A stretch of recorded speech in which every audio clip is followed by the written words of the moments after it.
walking. Yes, indeed, I'm walking. I'm walking. Just for me, I'm walking. Thank you for the company. I'm walking. I'm walking. I'm walking. I'm walking. So happy to be walking. Happy to be walking. Thank you for the company.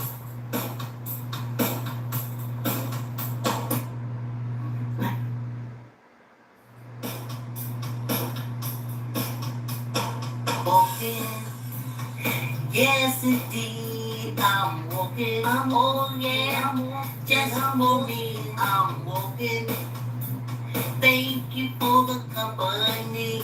I'm walking. I'm walking. I'm walking. I'm walking. So happy to be walking. Happy to be walking. Thank you for the company. Great Rising, y'all. Great Rising. Get your mat, get your chairs, jump on your bikes. We have with us on the walk from remembering slavery is Delia Garlic, Sarah, William Colbert, Katie Darling, Charlie Williams, all formerly enslaved people.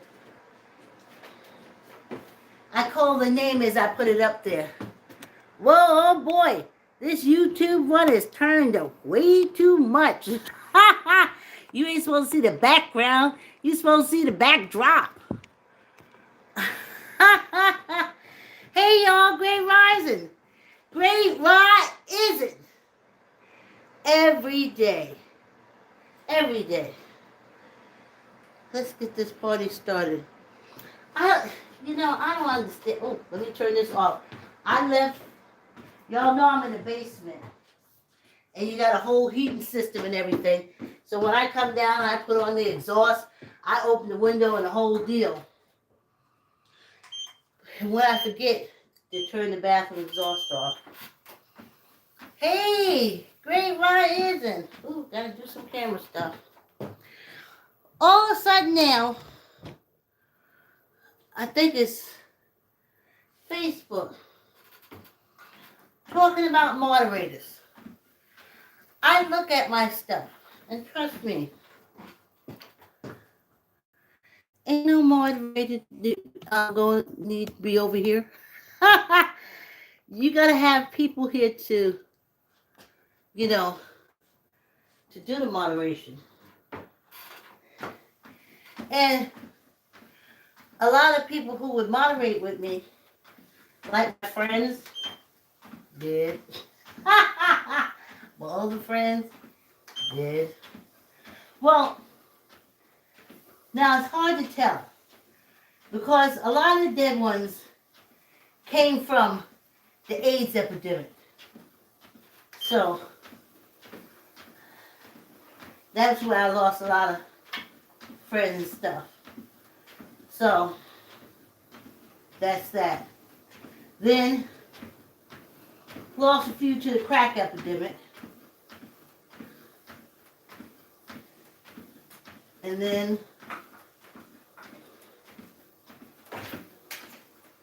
just old age.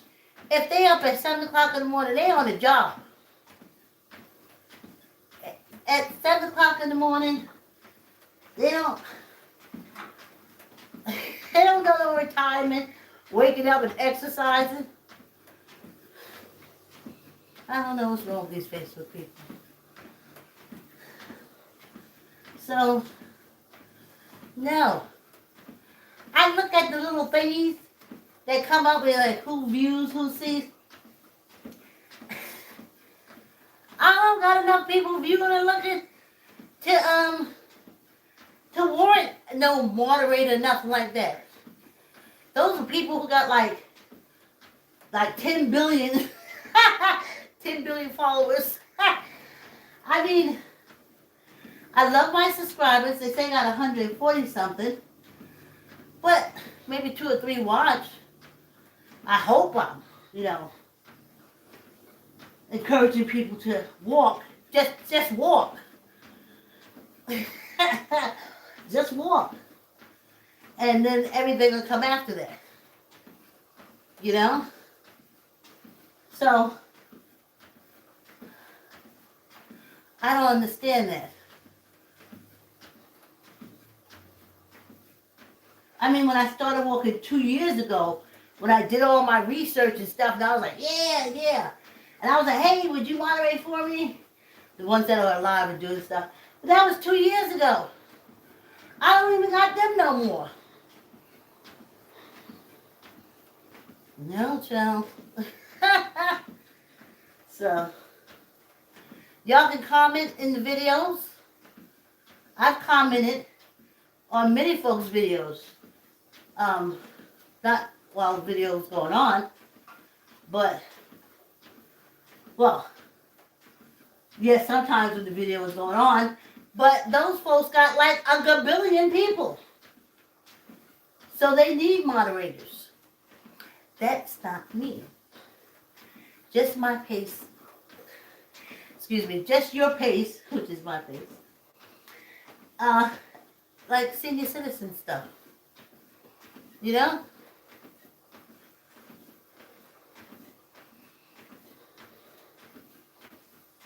I'm touching a few numbers, but nothing that warranted putting all that prep and stuff that these folks are talking about. No, thank you. I look at other videos, especially my Nepal videos, and you just talk in the comments. That's all you do. They don't need a moderator or anything. You just put your comments, what you want to say, encouraging or whatever you want to ask, you put it in the comments. And I'll take it from there. But no. I'm 65. I ain't come on here to be stressed out. I come on here to exercise, to be happy. Oh. So, I'm so glad I worked out the problem with the Pawn Moves First. And how we work it all out. We'll have either chess with Ralph or castle with Ralph or castling with Ralph. And he can do that and send that to me. And I wouldn't take up any of his time. And you guys are going to love the Pawn Moves First. I finally got my 2 daughters. I call her the blood daughter and like blood daughters. Okay, this is Friday also. This is Rome's Friday, honey. So,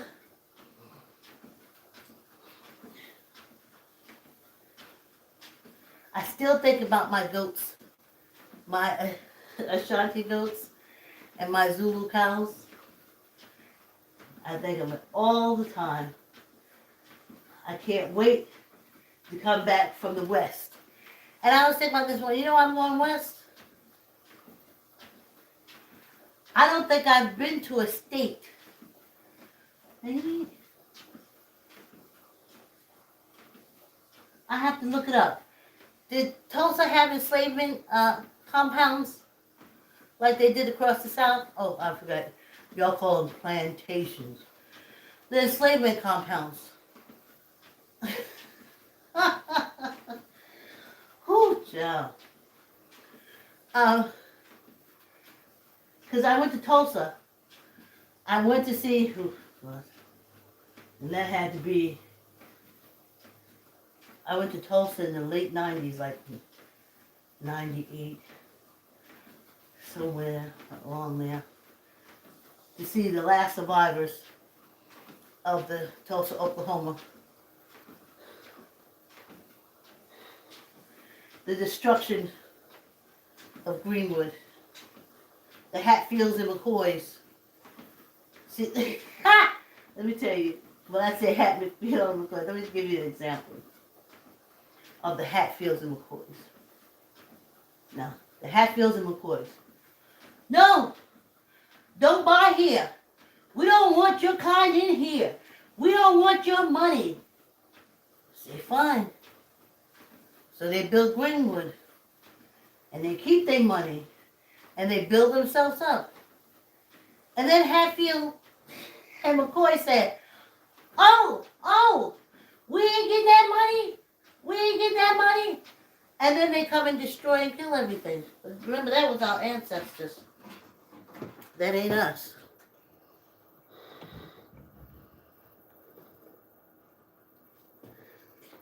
I'm having issues, as y'all can see. I have to call Tyrone in. Look at my thing here. And this is not even a year old. Did I destroy it? Was it me? See, that's a Hatfield and McCoy.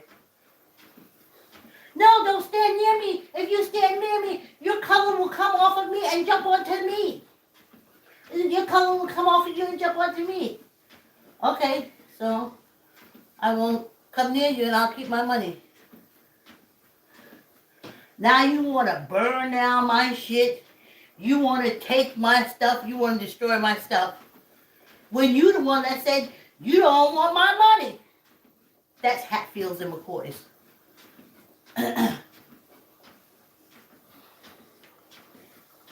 Right, ancestors?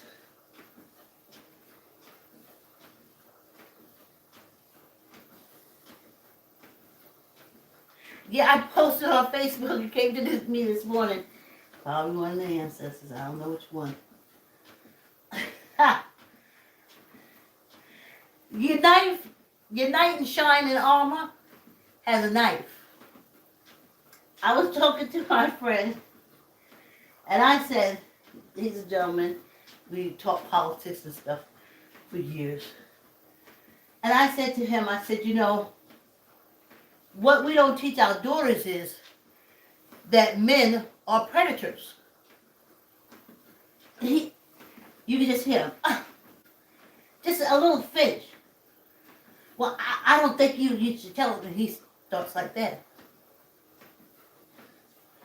So, a little while goes along. We go along. And I'm so proud of my daughter.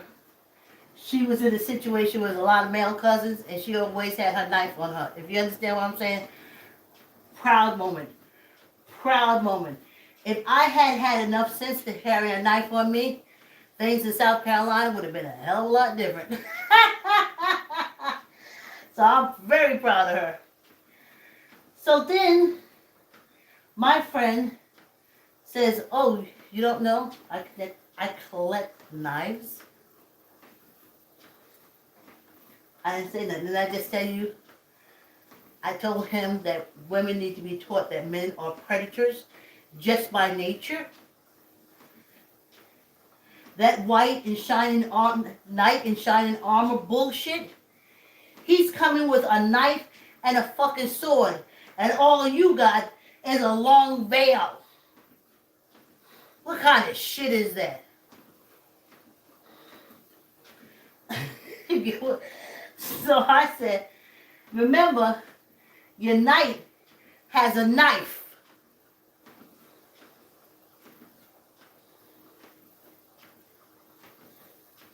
He's a predator.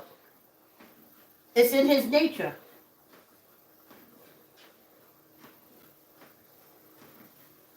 But we lie to women so much, we don't tell women that.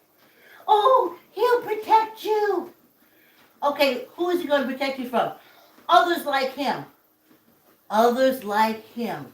Like him. He will. So who's protecting you from him?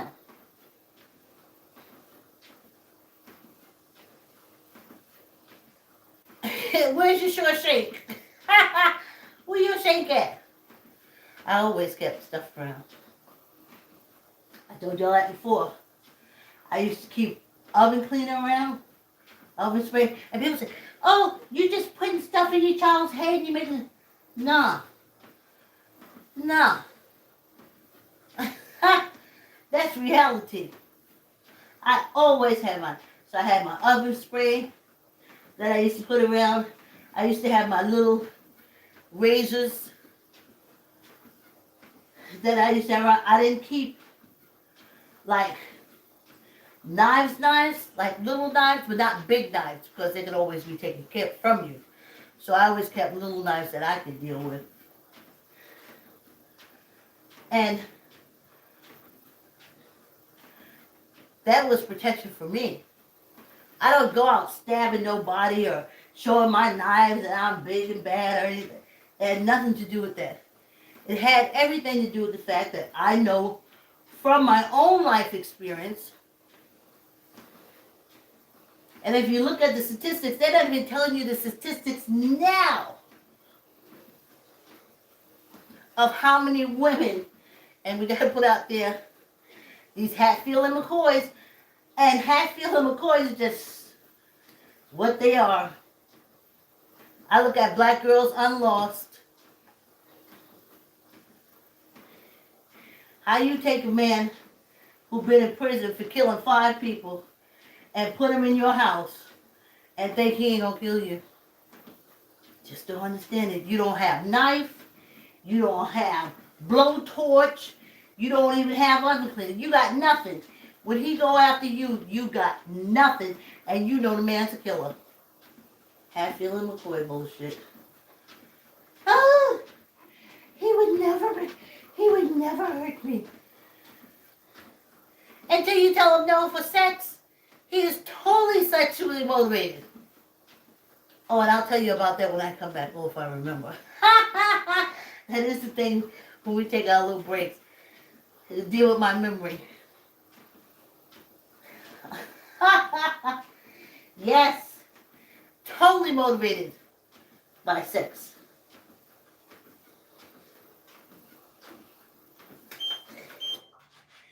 Yeah, y'all. Let's take this little break. Ooh, I may have to call Tyrone. I have his book around here somewhere. To come fix my treadmill. Happy to be walking. Thank you for the company.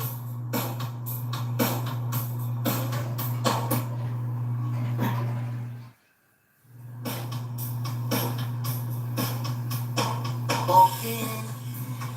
Yes, indeed, I'm walking. I'm walking. Just I'm walking. I'm walking. Thank you for the company. I'm walking. So happy to be walking. Happy to be walking. Thank you for the company.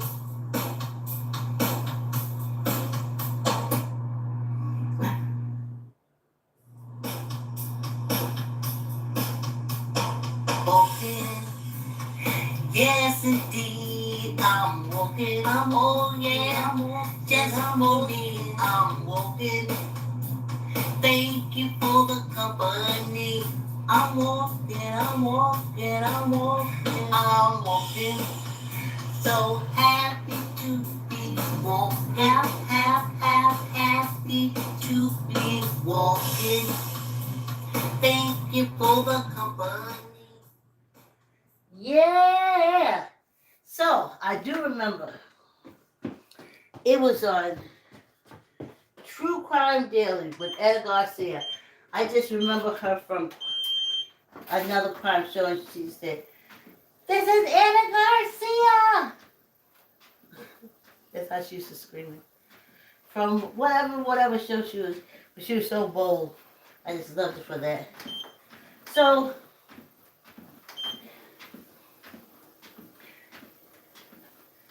this girl is catfished. It's a picture of a young boy, because she's a 13-year-old girl, and he grooms her. I learned about grooming from the Southern Baptist.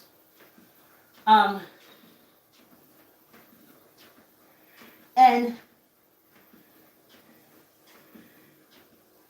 he goes, he drives, he goes to the house. I'm not telling the story right. It was a grown man who was a sheriff catfishing this little 13-year-old girl.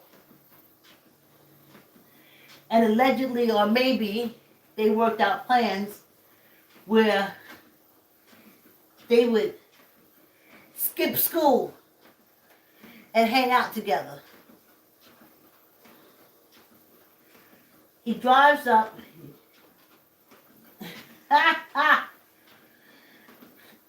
He parks the car. He kills her mother. I want y'all to keep that part. He kills her mother. He goes inside and he kills the grandparents, and he takes the little girl.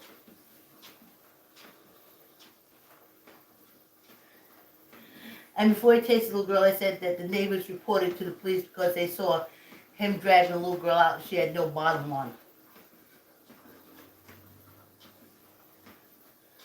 So they finally catch him and they have a shootout and he's dead. But the first thing he did was take the mother out. And you don't see it. Every day you set that child in that pew, you canceled your motherhood.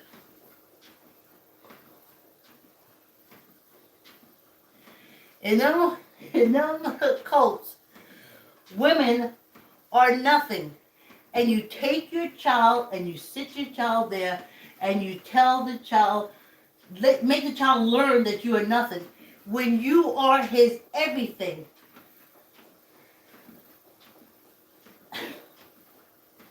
I remember when I used to see the shows and they said, oh, he raised all his kids. And you're like, yeah, and the woman is sitting there, she don't say nothing. He was in the service for 40 years. He was never home. How in the fuck did he raise the goddamn kids?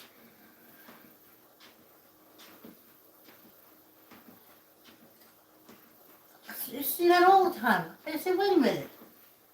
I remember we was in East New York, Logan Street. We used to play outside, and I guess the bigger girls and stuff used to look over at, there was a house right across the street. And we always noticed it because the husband would come home in his Navy suit. And I guess all the people, the gossipers on the block would talk about him. Us kids would pick it up. And every time he would come home, when he left, she was pregnant. She was spitting out Irish twins like you would not believe.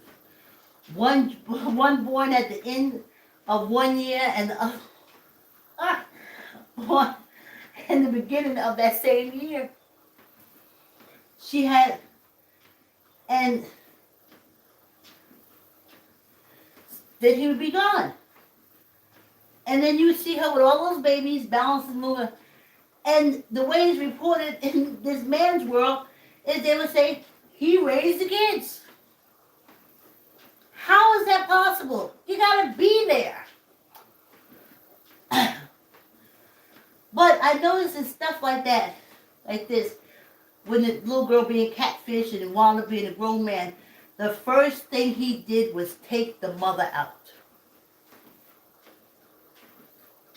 She would never stop fighting. She would never stop fighting. It's inherent. She carried that baby for 9 months. She would never stop. And they said, just because I didn't carry the child for 5 months don't mean it don't. Listen.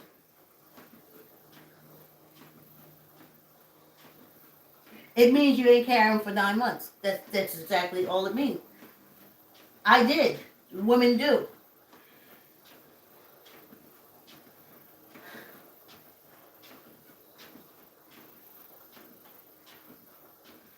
So you don't protect your girls. If your husband slapped you around, goodness gracious only knows if you got some girls in there what he's doing. But you don't see that. Well, he just punches me. Listen, I was gonna be in the jailhouse if my sperm donor had reached over one more time and punched my stepmother in the face in front of me. I would have lost my entire shit.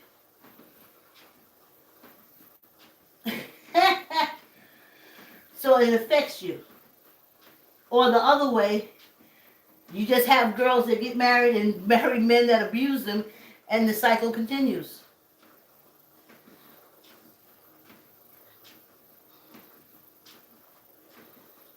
I remember I was a whip. I turned 21 when I had Leslie, so 20. Bit of a wimp, coming from college, coming from that Southern Baptist cult. Whew. Y'all gotta read the book. Whew. So I was a bit of a wimp at times. But I remember when that all changed.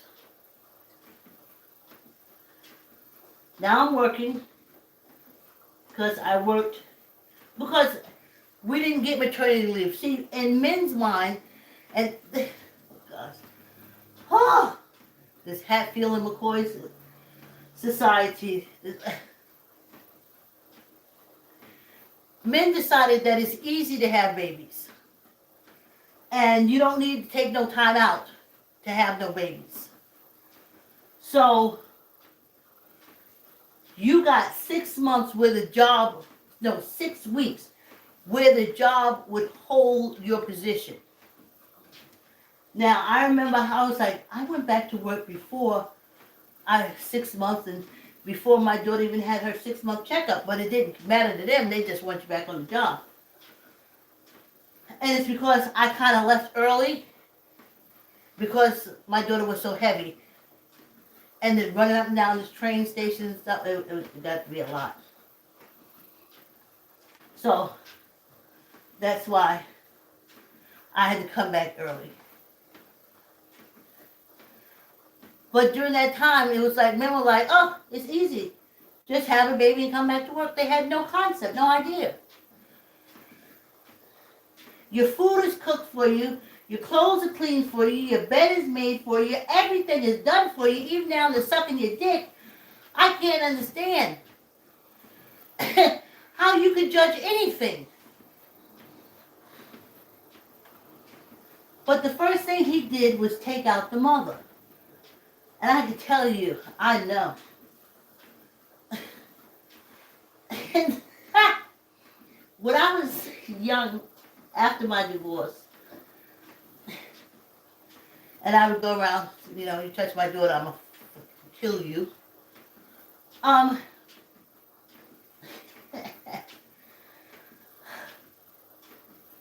They used to say stuff like, that's what's wrong with black women. That's what's wrong with y'all. Y'all need to be more like white women. That's what they said to me.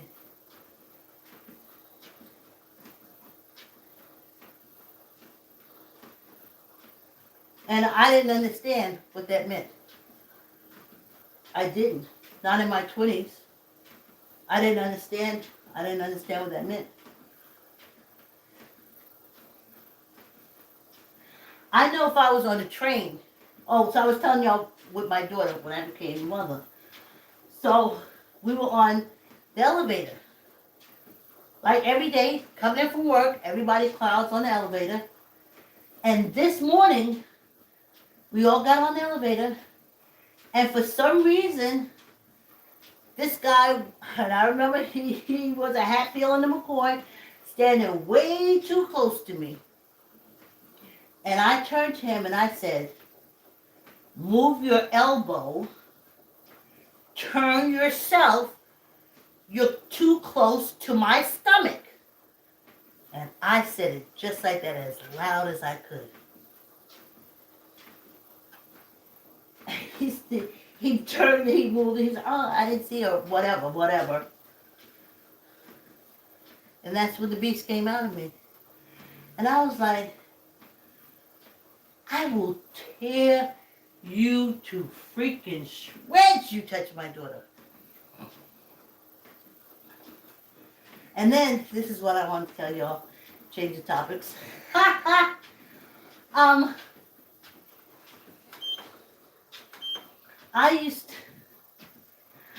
I have two lies that I told my daughter.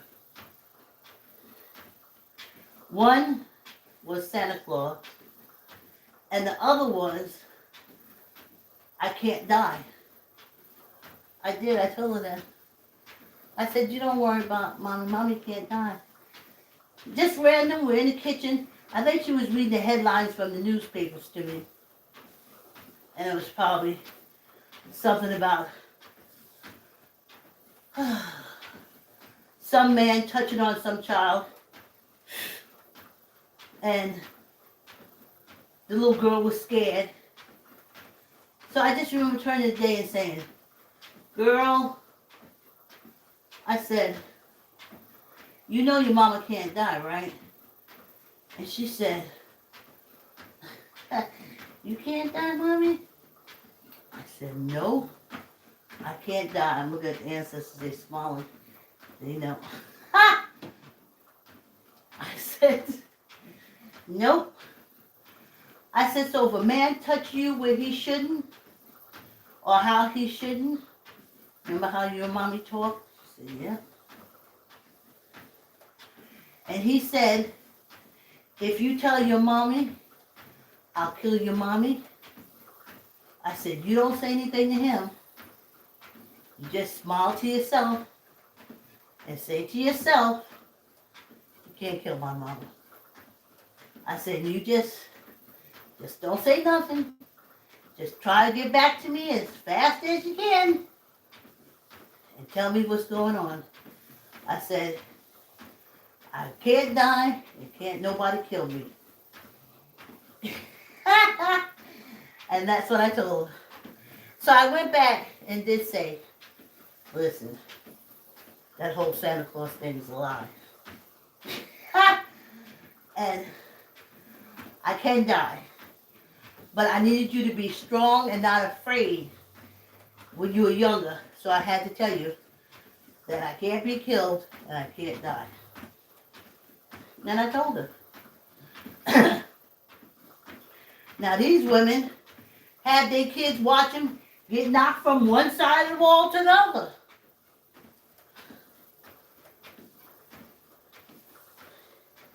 What I used to say to my male friends, I was like, we don't argue. And the way I said it to them, they totally got it. I don't argue. So we don't argue. I don't argue.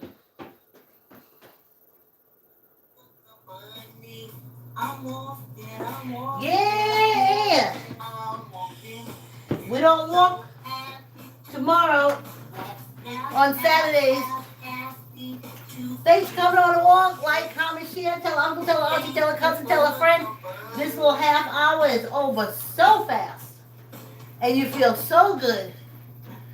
And you feel so strong in your core, in your body, in your life. Yes, indeed. Yeah. Thank you for the company. Yeah. So happy to be walking. Thanks for coming on the walk. Like, comment, share. Tell an uncle, tell an auntie, tell a cousin, tell a friend. I'll see you on Monday. Have a great weekend.